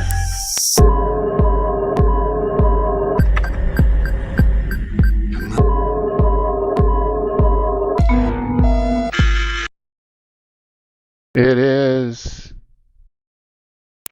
Where did it go?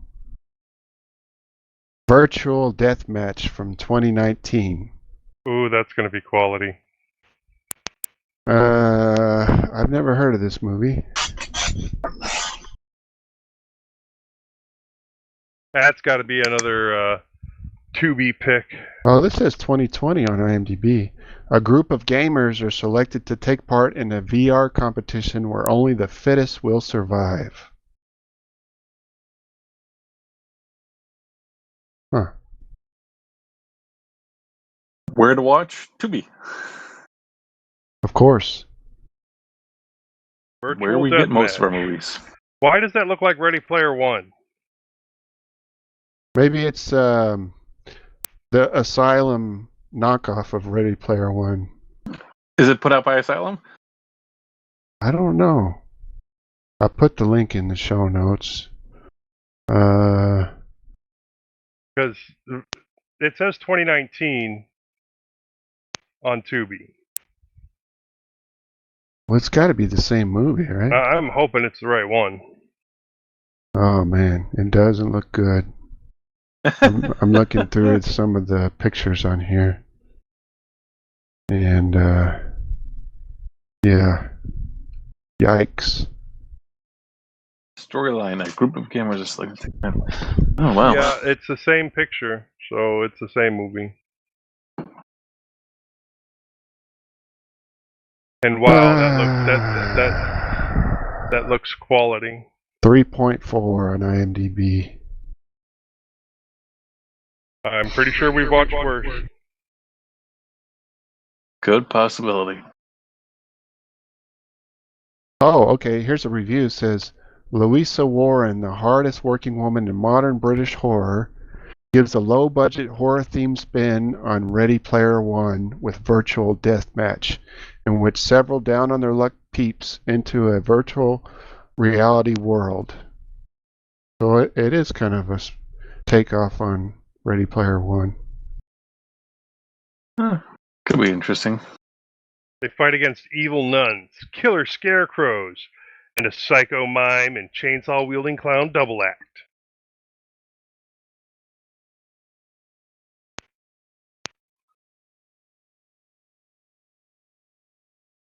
So on that high note, are we ending the show? It does not have a Rotten Tomatoes score either. That's not good. I wanted to go through. I couldn't find it anywhere. A few links real quick from the Lemmy page before we sign off. For one, I want to loop back to this one that Honkey did. We didn't really go over it the last show about SMTP and. The one I caught shit for. Yeah. And it's because I did read it, and it's actually really good. It's called "The Death of Decentralized Email: A Historical Review of the Multi-Decade Centralization and Capture of the Email Protocol." And this guy that wrote this article, is it his name on here? Yeah, it's just on a blog, blog.lop.net.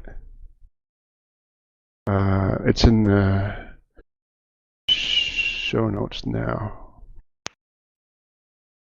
But I just wanted to bring it up because I think everybody should read it, because it's a really cool encapsulation of not just email but computer history in general, and how SMTP was invented and in the 80s, and how far, how we're still basically using the same protocol today for email. And it's just a cool article if you're into like internet and technology history and stuff like that.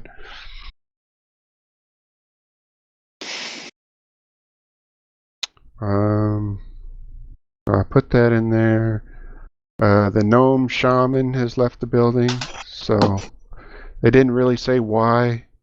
It just says today, this was July 12th. Today, the Gnome Foundation announces that Holly Million will be departing from her role as executive director of the Gnome Foundation.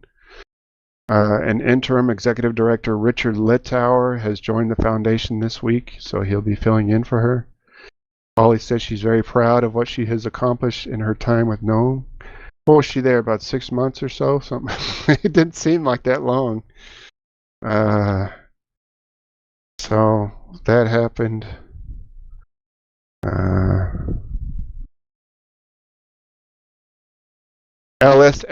lsix. I'll put that in the show notes. It's pretty cool. It's LS for images. Dang it, I keep losing the show notes here. There we go. L6. It is tool shows thumbnails in the terminal using Sixel graphics.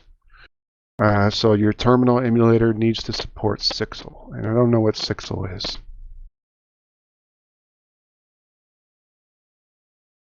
But it does show graphics in the high quality thumbnails within the terminal, and so you can look through folders full of pictures. It said even SVG, EPS, PDF, and XCF also show thumbnails.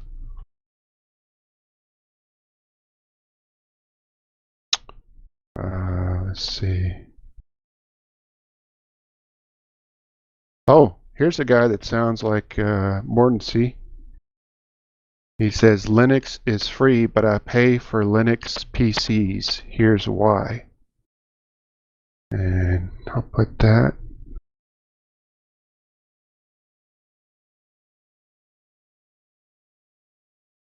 And his rationale basically is Linux is guaranteed to work on these PCs. No need to configure your own system. You have a company to contact for hardware support. You also have a way to support the Linux ecosystem, and you avoid giving big tech companies even more money than they already have. So that's kind of the key takeaways What would you say to that, Mordancy? I know you're a big Linux hardware guy. Or do you have I your would own agree. reasoning? Do you have reasons too, besides those, or? No, those are some sound reasons. I also enjoy supporting companies that, want to put an effort into freedom, open hardware, stuff like that. Which is a noble cause. I think love my Penguin, and I love my the two complaints I had, but other than that, the Star Labs laptop is great. well, it is certainly a reasonable thing to do if you have the resources to do it. But then again, It took me 10 years to afford a second one. and that's 8 years, before 9 you get years. married. Before you get married, too. Yeah, well, I think money is going to be much better once we're married. Well, you won't be spending thousands of dollars in airfares. Well, technically, we'll probably spend double on airfare because we plan on going back every year. Well, she's not going to be able to go back this year because of visa status. Visa, yeah. Yeah. I joked that I was going to go back by myself in December. She did not like that. Yeah, but yeah. After one winter here, she's. If we see you wearing a dent like a frying pan in your head, we know that you've repeated that error. If I start wearing an eye patch, it's not ironic. Oh, hey, I forgot about my top 5 list. Y'all want to hear it real quick? Yes. Sure. Okay, here we go.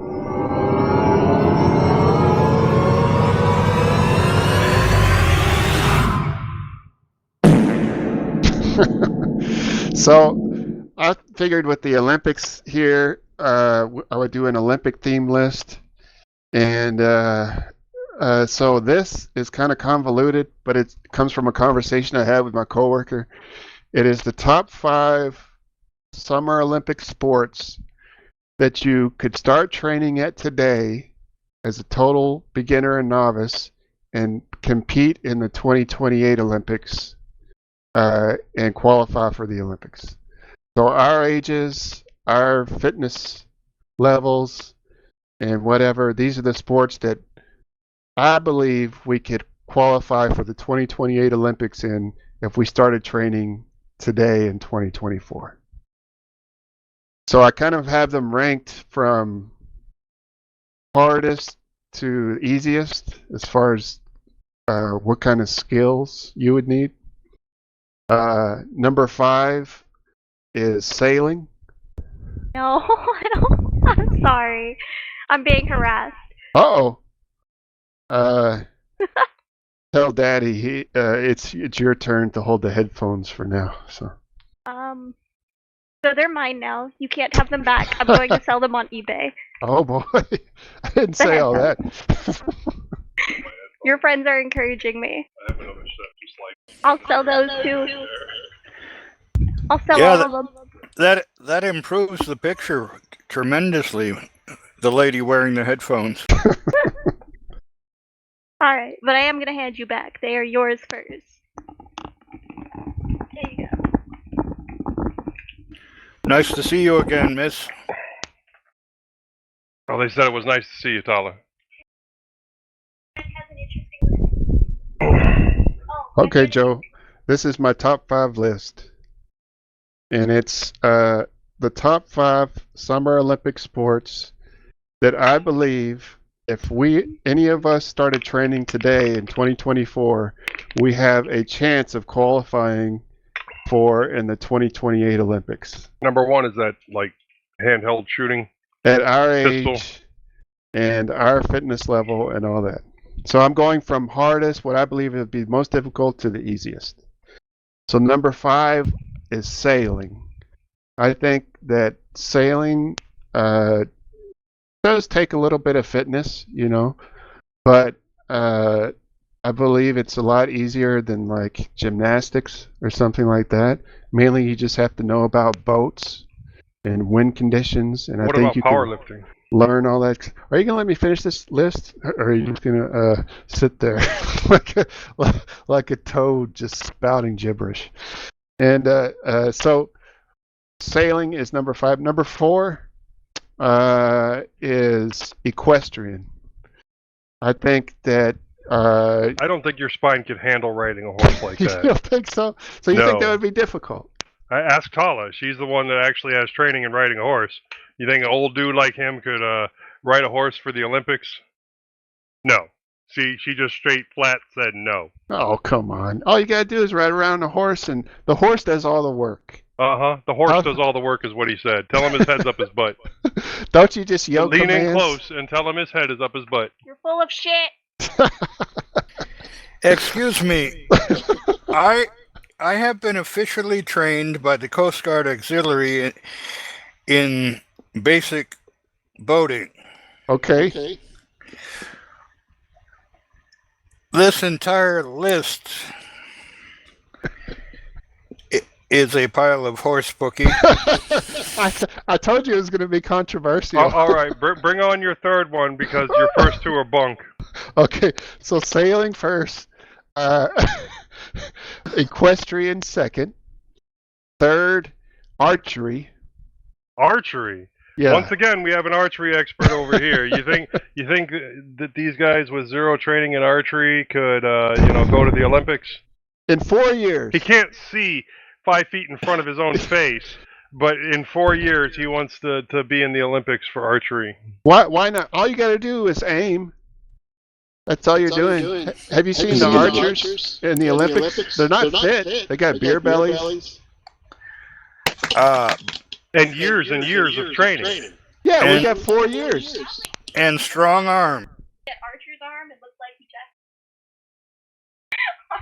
just... Don't talk to your father like that. We got... Oh, what did she say? Nothing. You have one strong arm and one weak arm? Yeah, something to that effect.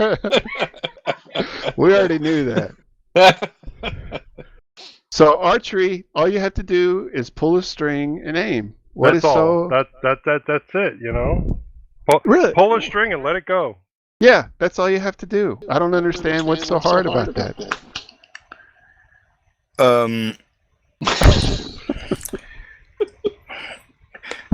Unless you're doing men in tights, there's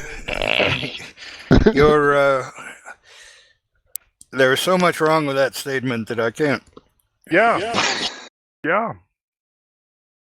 All right, bring on number 4, the wrong one. Number 2.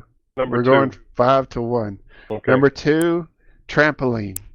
All you got to do is jump on a trampoline. Jump around on a trampoline. How hard is that? That's all. There's no flipping involved, no splits involved. But the trampoline does all the work. It launches you in the air. It's not high impact at all. No, you just jump up and Your joints will down. be perfectly fine when you're done. Who here hasn't been on a trampoline? It's not that hard.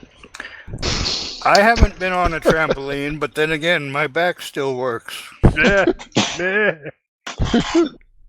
So all you got to do, jump up and down, do a few flips, frontwards, backwards, whatever. There's people around the trampoline that'll catch you if you mess up.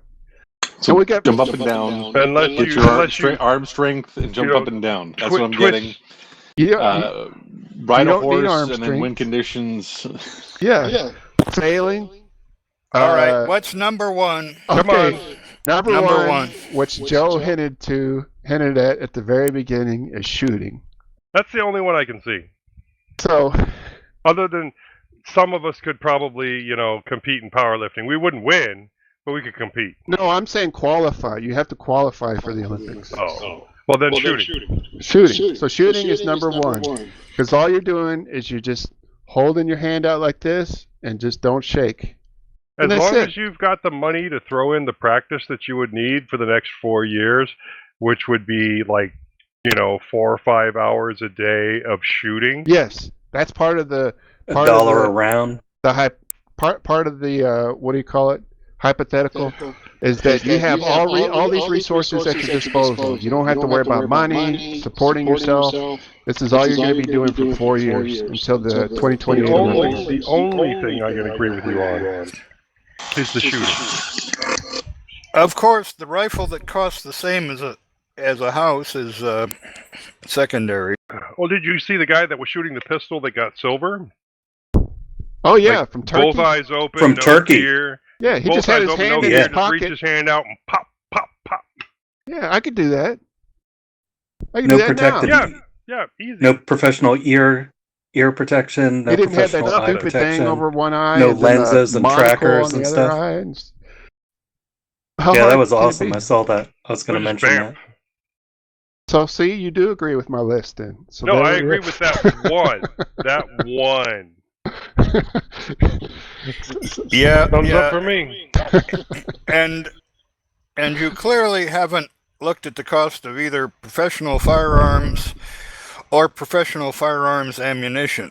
No, he was saying that there was, if cost was not a factor for us, as in we had all the money to throw at it that we needed to. Yeah, and we don't have to support ourselves. All we're doing is training for 4 years.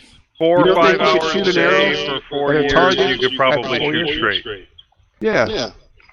You don't think you could jump on up and down on a trampoline after 4 years? You're crazy. I think your body would fall apart doing that rather quickly at your age. What do you mean, my age? Your age. Well, what about sailing? I mean, you got 4 years. I have been exposed to the very basics of navigation, and also, have you seen how athletic, how those people what they call reach out when they have to, lean out over nothing? Yeah, they look like me.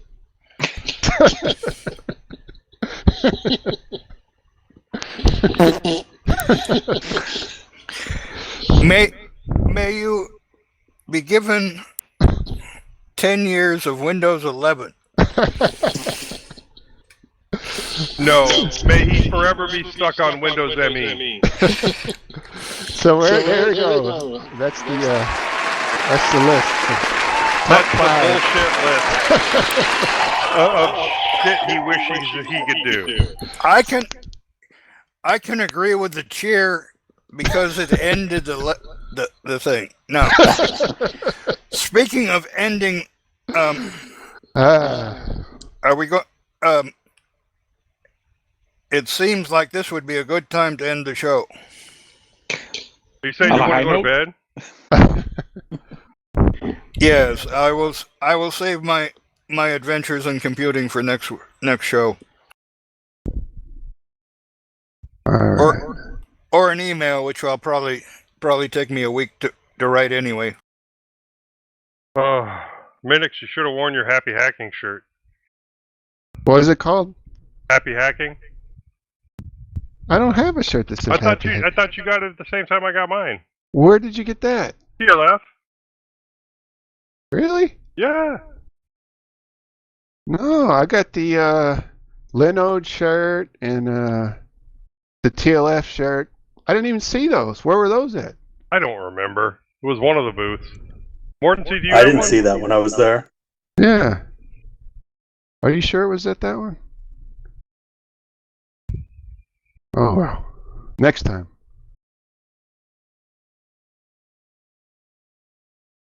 What do you say? Anybody else got anything? That's all I got. What's Fellow that? says that's a cool shirt. Thank you. Not yours. God. And a cool list. It says Kali. It's one of the print-on-demand shirts I got from Amazon for my Kali birthday. Linux? No, like Kali. Like the dog Lassie? No, Kali is goddess of death or something, or whatever. Well, if you're in the higher castes in India, it's in Hinduism, it's the goddess of death, destruction, and chaos. But she's the goddess of change, protection, the night, transformation. She's supposed to be able to purge your karma if you pray to her. That's what Joe needs. He needs to purge his colon. I mean, his karma. Probably both. Yeah. Well, it's up to you guys. I gotta get up super early, so. Yeah, me too. I got to work tomorrow. Really? Yeah. Not me. I've already put in my 80 to 90 hours, so hopefully I don't have to work. It sucks. So nobody has anything else? I don't. All right. Our next recording date will be August 16th, 2024. Our music is Downright, provided by Klaatu and Broam. We'd like to thank Minnix for the Mumble server, the Matrix room, Whatever. Jitsi. It's all good. I've been your host this evening, Honkey Magoo. With us tonight has been Joe. Good night. Lovecraft. Good night, everybody. Minnix. Good night. Mordancy. Nighty night, Good y'all. night, everyone. Good night, And Talia. Manor. I just got called Good Talia. night, you big ball. Good night. Good night. What did I say? Talia. Talia. Tala. Good night, Tala. Good night, Tala. Holla, and Tala. Tala. Is that how the kids say it? See you later. God bless us all. Anyway, good night, everyone. I'll catch you next time. Have a good night. Good night. Night. Good night.